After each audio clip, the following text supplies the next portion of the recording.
자, 기도 드리시겠습니다. 우리의 왕이시자, 우리의 주인이시자, 우리 대장 되시는 주님, 이 세상의 유혹과 미련과 죄악을 다 뚫고 돌파하여서 오직 주님 만나러 나와왔습니다.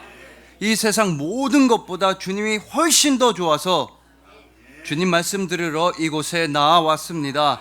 만나주시니 감사합니다. 함께 하시니 감사합니다. 사랑하여 주시니 참으로 감사합니다. 완전하시고 거룩하시고 정확하신 우리 왕, 우리 주님 예수 그리스도의 이름으로 기도합니다. 아멘. 자, 오늘은 목숨을 걸다 라는 말씀으로 주님의 은혜를 함께 나누도록 하시겠습니다. 여러분, 자동차의 왕이라고 불리우는 헨리 포드라고 하는 사람이 있습니다. 이 사람이 어떻게 해서 자동차의 왕이 되었느냐 하면, 이 사람이 자동차 업계에 등장하기 전까지만 해도 많은 사람들은 자동차는 부자들이나 타는 거지, 높은 사람들이나 타는 거지, 이렇게 자동차는 아주 사치품, 명품이라는 인식이 강했던 겁니다. 근데 이 헨리 포드라는 사람이 자기 이름을 딴 포드 자동차 회사를 만들면서 자기는 상위 5%의 사람들을 위한 자동차가 아니라 나머지 95% 사람들, 일반 평범한 시민들도 편안하게 탈 수 있는 자동차를 만들겠다고 포드가 선언했습니다. 그러자 모든 자동차 업계의 사람들은 에휴, 포드가 뭘 모르는 소리를 하네, 망하려고 작정했구만, 이렇게 헨리 포드를 비난하고 조롱했던 겁니다. 그때까지만 해도 자동차라는 물건은 부자들한테 팔아야지만 남는 장사라는 인식이 강했던 겁니다. 하지만 헨리 포드는 획기적으로 대량 생산과 대량 판매를 통해서, 쉽게 말하자면 박리다매를 통해서 많은 서민들도 탈 수 있는 자동차를 보급했고, 그래서 자동차의 왕이라는 별명까지 얻게 되었다는 겁니다. 그리고 이 헨리 포드에 관련된 아주 유명한 일화가 하나 있습니다. 저기 미국 미시간주에는 헨리 포드 자동차 회사의 첫 번째 공장이 세워졌다는 겁니다. 근데 그 공장을 돌아가게 하는 커다란 발전기가 어느 날 갑자기 멈춰버린 겁니다. 발전기가 멈추니까 공장도 스톱, 자동차도 못 만드는 위기가 찾아왔습니다. 그래서 많은 전기 기술자들, 발전기 전문가들, 수리공들을 다 불러 모았는데 아무도 그 발전기를 고치질 못하는 겁니다. 상황이 이쯤 되자 헨리 포드는 당시에 전기 분야에 있어서는 최고 1인자, 천재다, 최고의 권위자였던 찰리 스타인매츠라고 하는 사람을 자기 공장으로 부릅니다. 아니 근데 이 스타인매츠는 와서는 하라는 일은 안 하고 고치라는 발전기는 안 고치고 계속해서 몇 시간 동안 어슬렁대기만 하는 겁니다. 계속 발전기 주변 왔다 갔다만 하고 갑자기 또 발전기 소리 듣는 척도 했다가 일은 안 하고 어슬렁어슬렁 발전기 근처만 돌아다녔습니다. 그렇게 몇 시간이 지나고 나서 이 스타인매츠는 갑자기 망치를 꺼내 들더니 그 커다란 발전기의 이곳저곳을 퉁퉁 퉁퉁 퉁퉁 망치로 몇 번 두드렸습니다.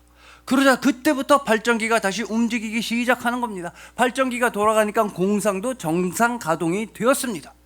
그리고 며칠 뒤에 헨리 포드는 그 스타인매츠로부터 발전기를 고친 청구서를 받게 됩니다.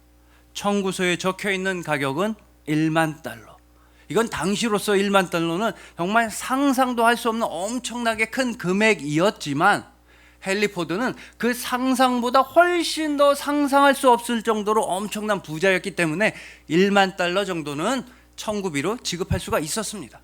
하지만 평소에 또 친분이 있었던 스타인매츠에게 헨리 포드는 장난 삼아서, 농담을 담아서 이런 답장을 보냈습니다. 이보시게 친구요, 자네가 우리 공장에 와서 한 일은 아무것도 없지 않는가? 자네는 공장에 와서 몇 시간 동안 그냥 어슬렁 거리다가 그러다가 망치질 몇 번 하더니 1만 달러를 달라고 한단 말인가? 망치질 몇 번에 1만 달러? 이거 너무 과도한 청구, 너무 비싼 금액 아닌가? 이렇게 편지를 보냈습니다.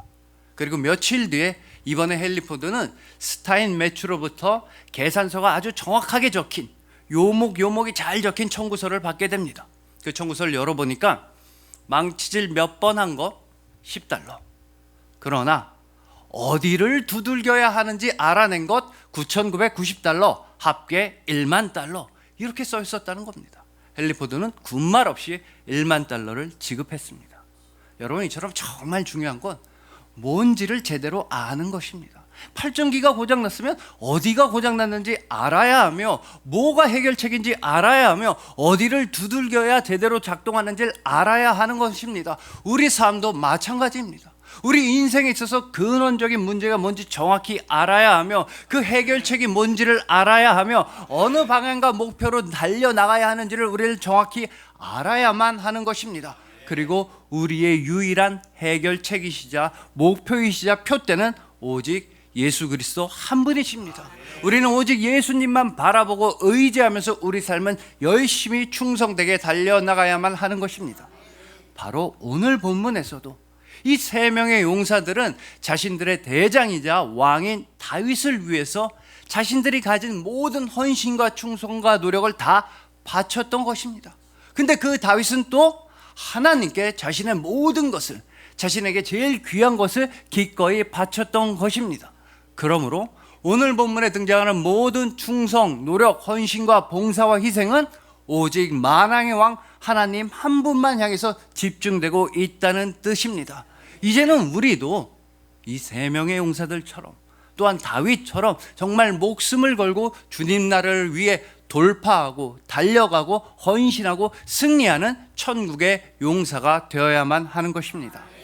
그래서 오늘은 오늘 본문 말씀을 통해서 정말 죽도록 충성하여 예수님 약속하신 생명의 멸로관을 누리는 우리 모두가 되기를 소망해 봅니다.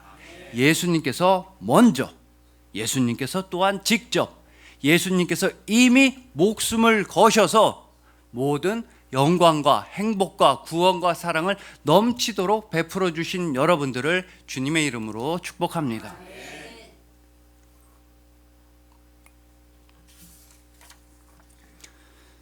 자, 먼저 오늘 본문에서 다윗과 그의 군대는 베들레헴 성을 차지하고 있었던 블레셋 군대와 대치 중이었다. 전쟁을 치르고 있었던 것입니다.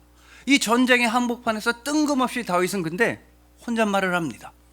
야, 저기 베들레헴 성문 옆에 우물이 하나 있는데 그 우물물 참 마시고 싶다. 그러니까 오늘 본문에 등장하는 세 명의 용사들은 그 위험한 적진 한복판으로 돌파하고 달려가서 그 우물물을 구해다가 다윗한테 갖다 바쳤던 것입니다. 여러분, 이건 대단한 용기이자 희생이자 충성입니다. 그렇다고 다윗이 뭐 막 무섭게 명령한 것도 아닙니다. 우물을 떠라, 아니면 너네 다 죽는다, 이런 것도 아니었습니다. 또 다윗이 간절하게 부탁한 것도 아니었습니다. 제발 우물물 좀 떠다 주세요, 이런 것도 아니었습니다. 다윗은 그냥 혼잣말했습니다. 아, 우물물 마시고 싶다. 그랬는데도, 혼잣말만 했는데도 이 세 명의 용사들은 우리 왕께서 원하신다면요, 우리 대장이 필요하다면요, 이러면서 정말 목숨을 걸고 그 베들레헴 우물물을 구해왔던 것입니다. 자, 이렇게 세 명의 용사들이 목숨까지 걸면서 우물물을 구해오는 헌신과 충성을 할 수 있었던 정말로 중요한 이유 중에 하나가 오늘 본문 13절에 잘 나타나 있는 것입니다. 또 30두목 중 3사람이 곡식 벨 때에 아둘람 굴에 내려가 다윗에게 나아갔는데, 자, 여러분 잘 보십시오. 이 세 명의 용사들은 다른 곳이 아니라 아둘람 굴에 갔다가 다윗에게 나아갔습니다. 그러니까 적어도 이 세 명의 용사들은 아둘람 굴에 대해 매우 잘 알고 있었거나, 아니면 적어도 아둘람 굴에서 생활한 적이 있었다, 아둘람 굴 출신이었다라고 성경은 우리에게 말씀해 주는 것입니다. 그리고 이 아둘람 굴이 왜 그렇게까지 중요하냐 하면, 이곳은 다윗이 예전에 사울 왕의 살해 위협을 피해서 도망쳐서 숨어 지내고 피난 생활했던 장소가 바로 아둘람 굴이었던 것입니다. 근데 그 아둘람 굴에 다윗 혼자만 있었던 것도 아니었습니다. 사무엘상 22장 1절과 2절을 보시면 다윗이랑 똑같이 사울 왕으로부터 살해 위협을 받던 사람들, 사울 왕한테 쫓기던 사람들, 즉 세상 억울하고 답답하고 갑갑한 일들이 있는 400여 명가량의 사람들이 다윗과 함께 그 아둘람 굴에서 고생하고 피난 생활했고 숨어 지냈다는 것입니다. 자, 그러니까 오늘 본문에 등장하는 이 세 명의 용사들이 과거에 옛날에 이 세 명이 제일 힘들었을 때, 제일 가난했을 때, 제일 크게 추격당하고 제일 답답하고 억울했을 때, 그때 다윗과 함께 고생을 하는 그런 동고동락을 하는 사이였다는 뜻입니다. 즉 온 세상이 세 명의 용사들한테 등을 돌리고 배신하고 모든 사람들이 세 명의 용사를 죽이려고만 하고 최고 권력자인 사울 왕이 세 명의 용사들 살해 위협하고 미워하고 있을 때, 그때 모두가 세 명을 돌아보지 않았는데 단 한 명, 다윗 한 명만큼은, 유일하게 다윗 한 명만 이 세 명의 용사들이 도망쳐 왔을 때 품에 품어주었으며 먹을 것도 먹여주고 함께 고생을 하는 그런 사이였다는 것입니다. 그렇게나 끈끈한 사이였으니만큼 다윗이 우물물 마시고 싶다고 하니까 세 명의 용사들은 정말로 자신들의 목숨을 걸고 그 우물물을 구해올 수가 있었던 것입니다. 자, 여러분, 마찬가지로 우리가 정말로 힘들고 가난하고 어려울 때, 그때 우리를 도와주고 위로해 준 사람들, 우리는 배신하지 못합니다. 모른 척하지 못합니다.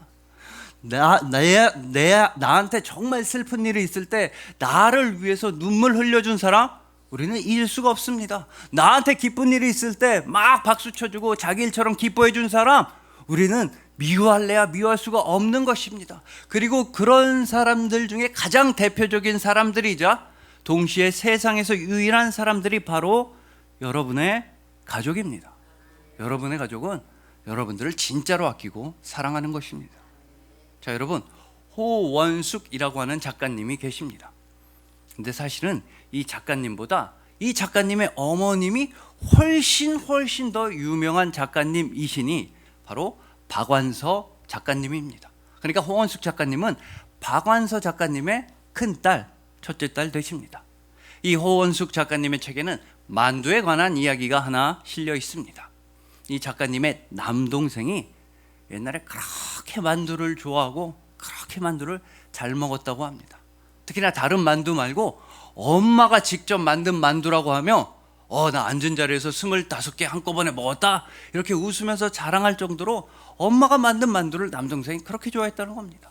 그러면 엄마는 또 신이 나서 즐거우셔서 만두를 잘 먹는 남동생 등을 계속 쓰다듬으셨다는 겁니다. 아니, 아들이 만두 만들어줬는데 잘 먹으니까 그 만두를 만들면서 느꼈던 피곤함, 고단함, 엄마는 한꺼번에 싹 다 잊으셨던 겁니다. 그래서 어느 정도 나면 이 가정 전체에서 남동생의 별명은 만두박사, 만두박사 그러면 남동생이었다는 겁니다. 자, 이처럼 우리 엄마가 만든 만두라고 한다면 나는 얼마든지 더 먹을 수 있다고 해맑게 자랑하던 그 남동생은 1988년도에 교통사고로 세상을 떠나게 됩니다. 그때 당시 남동생의 나이는 25살. 또한 서울대학교 의대를 졸업하고 레지던트 과정을 밟고 있는 중이었습니다. 우리 엄마가 만든 만두라고 하면 나는 25개도 한꺼번에 먹을 수 있다고 말해서 온 집안을 밝고 화목하게 만들었던 그 남동생은 겨우 25살의 나이에 엄마와 누나의 곁을 한꺼번에 떠나게 된 것입니다. 그렇게 아들이 죽고 그해 겨울에 엄마인 박완서 작가는 이제 만두 박사도 없는데 무슨 재미로 만두를 만드냐 이러시면서도 또다시 만두를 빚으셨습니다. 그래서 만두만 보면 슬픔이 차오른다고 합니다. 막상 만두는 아무런 말이 없는데 만두를 보기만 해도, 만두를 붙잡기만 해도 만두 박사가 떠오르는 것만큼은 어쩔 수가 없다고 합니다. 여러분, 이처럼 사랑하는 가족을 먼저 떠나보낸다는 건 온 세상에서 가장 큰 슬픔이자 가장 큰 상실입니다. 특히나 자식을 먼저 떠나보낸 그 부모의 슬픔은 이루다 말로는 표현할 수 없는 아픔과 고통인 것입니다. 그래서 여러분, 실제로 그런 말 자체가 없습니다. 그런 표현 자체가 없습니다. 여러분, 우리는 부모를 잃은 사람을 가리켜서는 고아라고 부릅니다. 또 남편을 잃게 된 사람을 가리켜서는 과부라고 부르며 아내를 잃게 된 사람은 호랍이라고 부릅니다. 하지만 우리나라에서는 그 어디도 자식을 먼저 잃은 부모를 가리키는 말 자체가 없습니다. 왜냐? 말로는 다 담을 수 없을 그 정도로 세상에서 가장 큰 아픔이자 슬픔이라는 뜻일 것입니다. 그렇지만 유일하게 딱 하나 있습니다. 자식을 잃는 슬픔을 겪으신 분을 가리켜서 우리가 부를 수 있는 유일한 호칭이 딱 하나 있으니 바로 하나님 아버지이십니다. 하나님 아버지께서는 아들이신 예수님을 잃는 그 슬픔을, 그것도 그냥이 아니라 죄인이었던 우리를 대신해서, 죽어야만 했던 우리를 대신해서 아들이신 예수님께서 죽는 그 아픔과 고통을 하나님 아버지는 직접 겪으셨던 것입니다. 그 이유는 오로지 여러분들에게 생명을 주기 위해서, 여러분들을 가족이라고 불러주시기 위해서, 여러분을 사랑하는 자녀라고 선포하시기 위함이었던 것입니다. 여러분, 마태복음 12장을 보시면 예수님한테 예수님의 어머니와 형제들이 찾아온 적이 있습니다. 그렇게 친어머니와 친형제들이 찾아왔는데도 불구하고 예수님께서는 나의 진정한 가족은 바로 이런 사람들이라고 마태복음 12장 50절에서 확실하게 선포하셨던 것입니다. 누구든지 하늘에 계신 내 아버지의 뜻대로 하는 자가 내 형제요 자매요 어머니이니라 하시더라. 여러분, 예수님께서는 여러분을 형제라고, 자매라고, 가족이라고 불러주십니다. 사랑하는 가족이라고 불러주시는 것입니다. 근데 그러기 위해서는 예수님이 목숨을 거셔야 했습니다. 여러분과 형제와 자매가 되기 위해서 예수님은 목숨을 걸고 가장 큰 고난과 순환을 당하셨으며 십자가에 달리셔야만 했습니다. 여러분과 사랑하는 가족이 되기 위해서 예수님께서는 십자가 위에서 그 생명까지도 모든 것을 다 여러분들에게 내어주셨던 것입니다. 그래서 여러분들은 예수님의 사랑받는 가족입니다. 그러니 부디 이제는 우리의 가족이시자, 우리의 대장이시자, 우리의 주님이신 그 예수님을 위해 우리도 한번 목숨을 걸어보기를 소망합니다. 이제는 나 자신을 그리스도의 십자가에 못 박고 오직 그리스도 예수의 부활 생명으로만 살아가시고 사랑하시길 소망하는 것입니다. 예수님께서 친히 당신의 목숨을 걸고 너희들은 내 형제요 자매요 사랑하는 가족이라고 확증하여 주신 예수님의 가족이신 여러분들을 주님의 이름으로 축복합니다.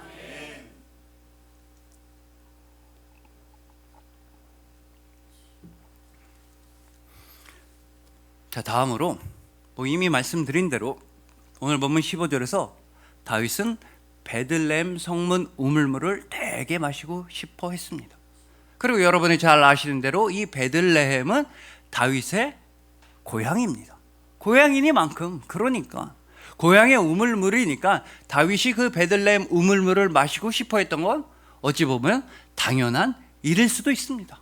우리도 김혜자 선생님께서 그래 이 맛이야, 고향의 맛, 다시다, 그러시면 아 다시다 진짜 맛있구나 이런 생각 드는 것처럼 다윗한테도 그 우물물은 고향의 맛, 추억의 맛, 옛날 기억의 맛이었기 때문에 정말 마시고 싶어 했을 수도 있습니다. 우리한테도 다 어렸을 때 먹었던 그 옛날 음식에 대한 추억, 향수, 그리움이 다 있습니다. 저도 그렇습니다. 옛날에는 어렸을 때 진짜로 사실 먹기 싫었는데 나이가 드니까 종종 생각나는 음식이 저한테도 하나 있습니다.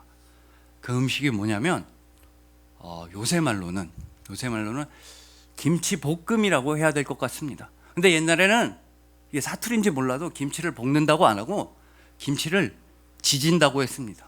김치를 지지는데 근데 비싼 소고기, 돼지고기, 참치캔 이런 거 넣는 거 말고 막 비린내도 나는 멸치를 엄청 넣고 막 지진 그 김치가 요새 가끔 생각나기도 하는 것입니다. 하지만 그렇다고 해서 이 다윗이 베들레헴 우물물을 마시고 싶어 했던 이유가 오로지 그래 이 맛이야, 추억의 맛, 고향의 맛, 옛날 감정, 감상적인 이유로만 설명해서는 절대 안 된다는 것입니다. 왜냐하면 다윗은 이제 더 이상 베들레헴에서 뛰어놀던 어린아이가 아니기 때문입니다. 이제 더 이상 다윗은 양이나 치던 목동이 아니기 때문입니다. 오늘 본문쯤 되면요, 다윗은 이제 이스라엘이라는 나라 전체의 왕이 되어서 한 나라의 왕의 자격으로서 베들레헴 성 앞에 딱 서 있는 것입니다. 그러니까 다윗이 이스라엘 전체의 왕이 되었는데도 그 왕의 고향이 다른 나라한테 빼앗겼다, 그 왕의 고향이 블레셋한테 점령당하고 있다, 더 나아가서 왕이 자기 맘대로 고향에도 못 가본다, 왕이 고향의 우물물을 마실 수 없다, 이런 상황 자체가 이스라엘이라는 한 국가의 명예와 위신과 국력에 대한 심각한 도전이자 심각한 위기였다는 것입니다. 그렇기 때문에 다윗이 그 베들레헴 우물물을 마시고 싶어 했던 그 이유를 오로지 추억의 맛, 감성적인 이유로만 설명할 게 아니라 오히려 정치적이고도 군사적이고도 국가적인 이유가 분명히 있었다라고 보아야만 한다는 것입니다. 자, 그러므로 다윗이 원했던 건 단순히 우물물이 아니었다는 것입니다. 다윗이 간절히 원했던 건 하나로 통일된 국가 이스라엘 전체의 국력이자 확실한 영토이자 확실한 주권이자 더 나아가서 완전한 승리였습니다. 그러한 다윗 왕의 마음을 너무나 잘 알아서인지 세 명의 용사는 목숨을 걸고 그 베들레헴 우물물을 구해왔던 것입니다. 이스라엘 국가의 완전한 승리를 향한 의지의 표현으로서, 이스라엘 민족 전체의 완전한 승리의 상징으로서 세 명의 용사들은 목숨을 걸고 그 우물물을 구해왔습니다. 그런데 놀랍게도 갑자기 이 다윗이 돌변을 합니다. 아니, 누가 마시라고 한 것도 아니고 본인이 직접 자기 입으로 마시고 싶다고 했으면서 애써서 우물물을 길어왔더니만 그 우물물을 땅에 그냥 버려버린 겁니다. 오늘 보면 17절을 보시면 다윗은 이 물은 그냥 물이 아니다, 목숨을 걸고 다녀왔던 그 용사들의 피다, 내 장수들의 피다, 이러면서 땅에 부어버린 겁니다. 저는 이러한 오늘 본문을 볼 때마다 꼭 생각나는 삼국지의 한 장면이 있습니다. 그때가 언제냐면 삼국지에서 제일 유명한 적벽대전 직전에 있었던 장판파 전투입니다. 이때 조조는 100만 명이나 된다고 하는 대군을 이끌고 남쪽으로 공격해 들어옵니다. 그러자 당시에 세력이 미약했던 유비는 주랭랑을 칩니다. 부랴부랴 간신히 겨우겨우 도망만 쳐서 목숨만 구했습니다. 그런데 문제는 그 유비의 첫째 아들, 아직 갓난아기에 불과한 유선이 적진 한복판에 남겨져 있었다는 겁니다. 그 소식을 알게 되자 상산 조자룡 조우는 100만 대군을 향해 돌진하고 돌파하기 시작합니다. 창을 미친 듯이 휘두르면서, 칼을 미친 듯이 휘두르면서 수많은 적장의 목을 베어 넘기면서 대장 유비의 아들을 구하기 위해 달려갑니다. 드디어 상산 조자룡은 유비의 첫째 아들 갓난아기 유선을 구합니다. 그리고 너무나 갓난아기다 보니까 자기 갑옷 품속에 그 아이를 고이 품고 다시 대장 유비한테로 돌아오는 겁니다. 100만 대군을 두려워하지 않고, 죽음을 두려워하지 않고, 자기 목숨을 걸고 대장의 아들을 구해서 대장 유비한테로 돌아오는 것이었습니다. 그리고 마침내 조자룡은 유비 앞에 서게 됩니다. 그리고 그 품에 품어놨던 그 갓난아기를 딱 꺼내니까, 와, 이 조자룡이 어찌나 대단했던지, 어찌나 싸움도 잘하고 어찌나 아이를 잘 돌보았던지, 그 난리법석 전쟁통 가운데에서도 품 안에 있던 아기는 그때까지도 새근새근 잠을 자고 있었다는 겁니다. 그렇게 해서 겨우겨우 아들을 돌려받은 유비는 갑자기 돌변합니다. 오늘 본문에서 다윗이 기껏 우물물을 구했더니 돌변해서 그 우물물을 땅에 부어버린 것처럼 어렵게 다시 만난 그 아들을 유비는 돌변해서 땅바닥에 던져버리는 겁니다. 내팽겨 쳤습니다. 그러면서 겨우 이런 못난 녀석 때문에, 겨우 이런 녀석 때문에 내가 사랑하고 아끼는 장수 조자룡을 잃을 뻔했다, 나라의 기둥이 되는 장수 조자룡을 죽을 뻔했다면서 막 화를 내는 겁니다. 그런 말을 하는 유비를 보고서 조자룡은 다시 한번 우리 대장 유비를 위해 나는 목숨을 건다, 나는 끝까지 우리 대장 유비만 따르겠다고 다시 한번 맹세했다는 겁니다. 자, 물론 이 유비처럼 다윗 역시도 세 명의 용사들을 사랑하고 아끼는 마음에서 세 명의 용사들한테 너무 미안하니까 차마 그 물을 마시지 못했을 수도 있습니다. 내가 왕이 돼서 괜히 쓸데없는 소리, 괜히 혼잣말해서 정말 나라의 기둥이 되는 세 명의 장수들의 목숨을 위험하게 했구나 라면서 다윗은 본인 스스로를 자책했을 수도 있습니다. 그렇지만 여러분, 분명히 기억하셔야 하는 건 이 유비한테는 없었지만 다윗한테는 있었던 정말로 제일로 중요한 사실이 하나 있었다는 것입니다. 그렇기 때문에 다윗은 오늘 본문 16절에서 자기가 그 우물물을 마시는 게 아니라 본문 16절 하반절에서 다윗은 이렇게 행동했다고 증언하는 것입니다. 다윗이 마시기를 기뻐하지 아니하고 그물을 여호와께 부어드리며 여호와께 부어드리며.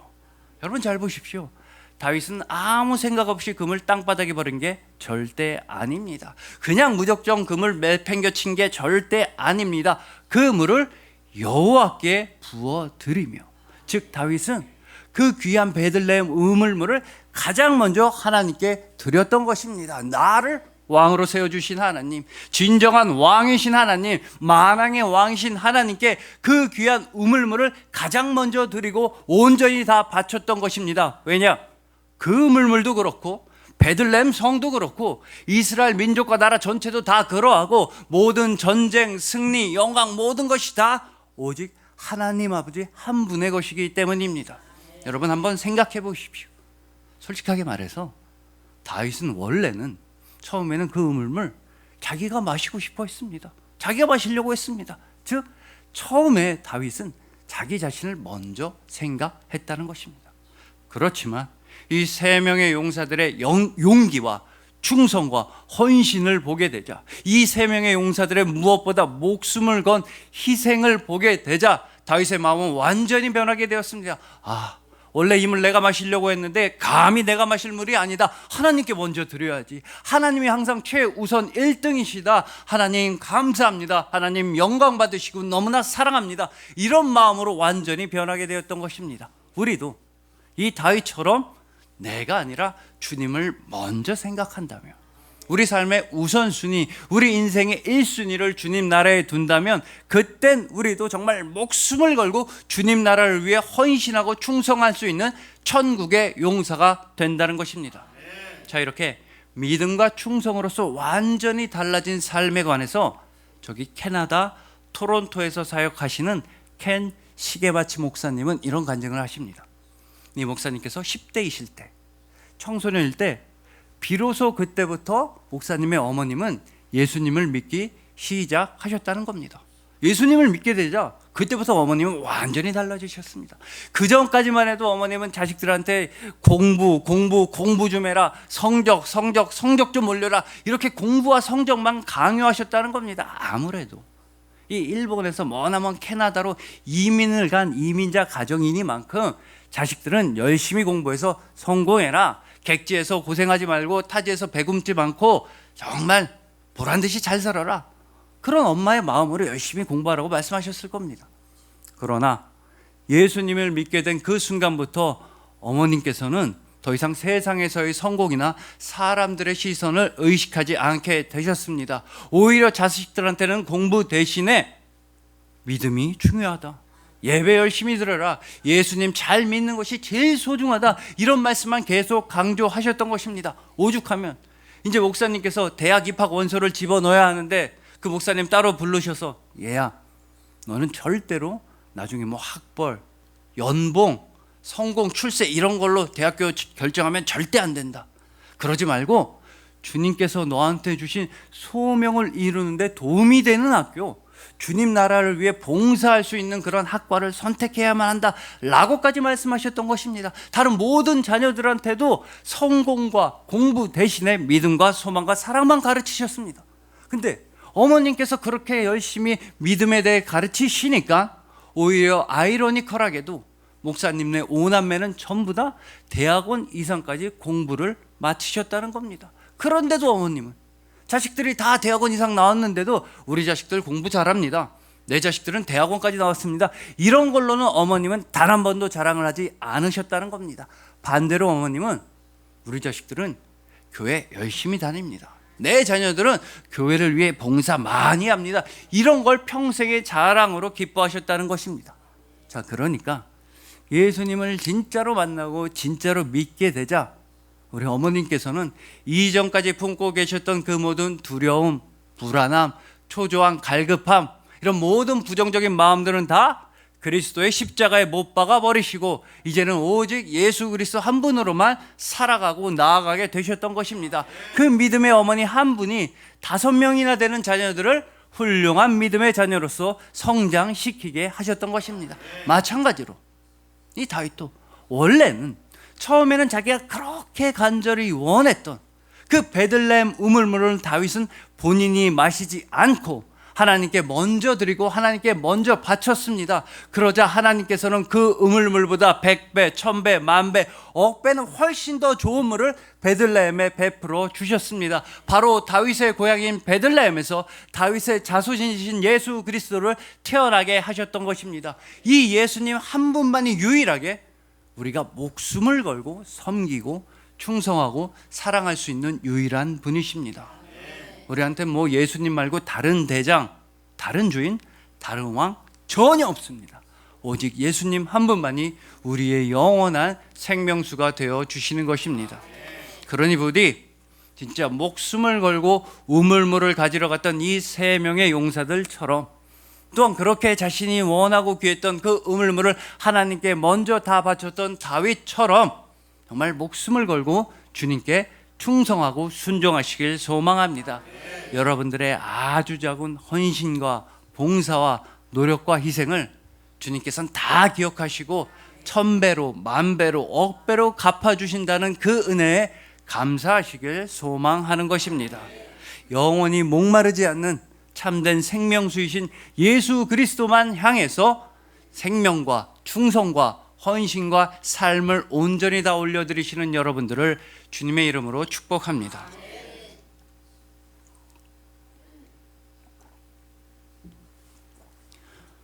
자, 이제 마지막으로 오늘 본문은 다윗 왕 아래에 있었던 많은 용사들을 소개하는 도중에 나온 말씀입니다.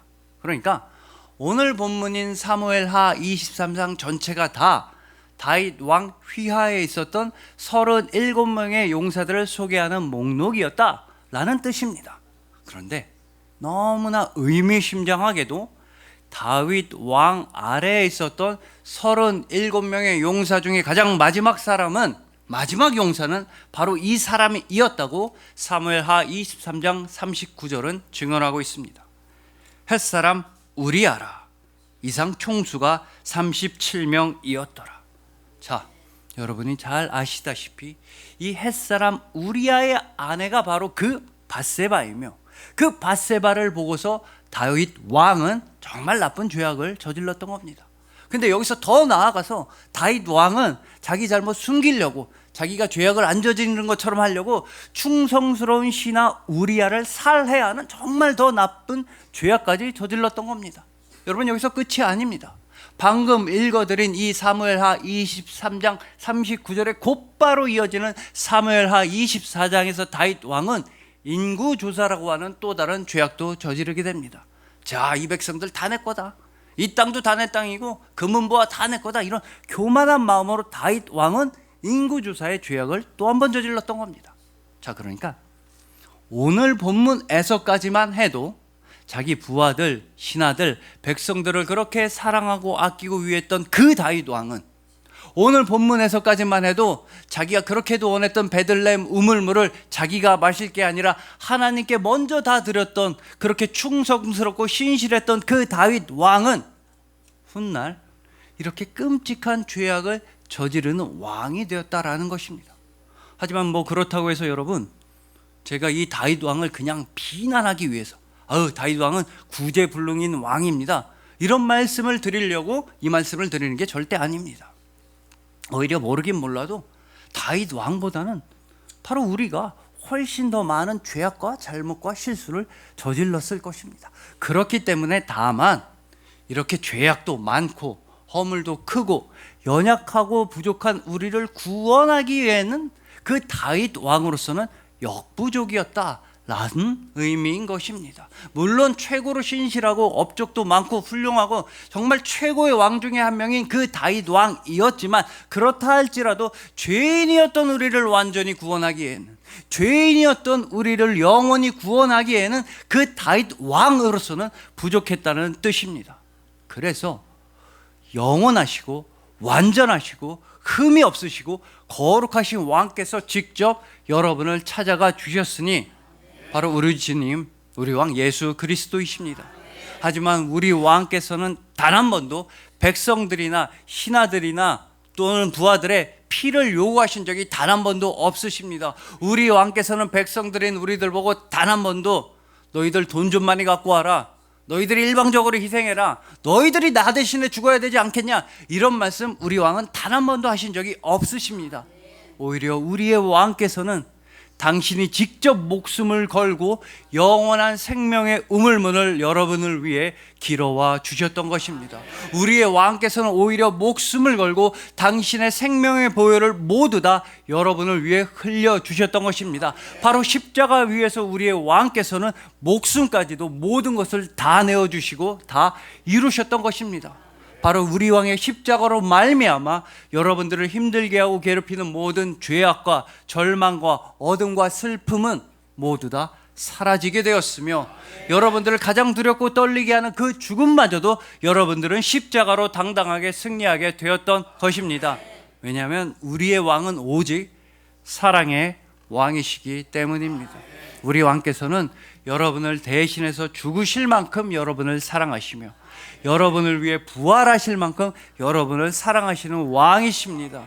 우리 왕, 우리 주님 예수 그리스도께서는 세상에서 여러분들을 제일로 사랑하시는 왕이신 것입니다.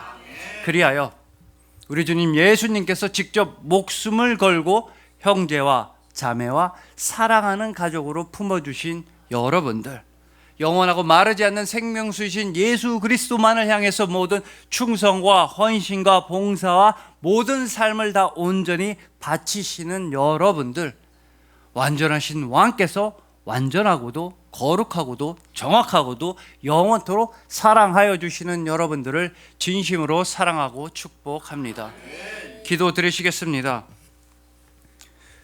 우리의 왕이시자 우리 주인이시자 우리의 대장 되시는 주님, 이제 주님 나라를 위해 우리도 목숨을 한번 걸어보겠습니다. 죽도록 충성하여 약속하신 생명의 멸류관을 기쁨으로 누리겠습니다. 오직 우리 대장, 우리 왕 예수님께서 우리를 위해 먼저 목숨을 걸으셨고 우리를 사랑하는 가족이라고 확증하여 주셨기 때문입니다.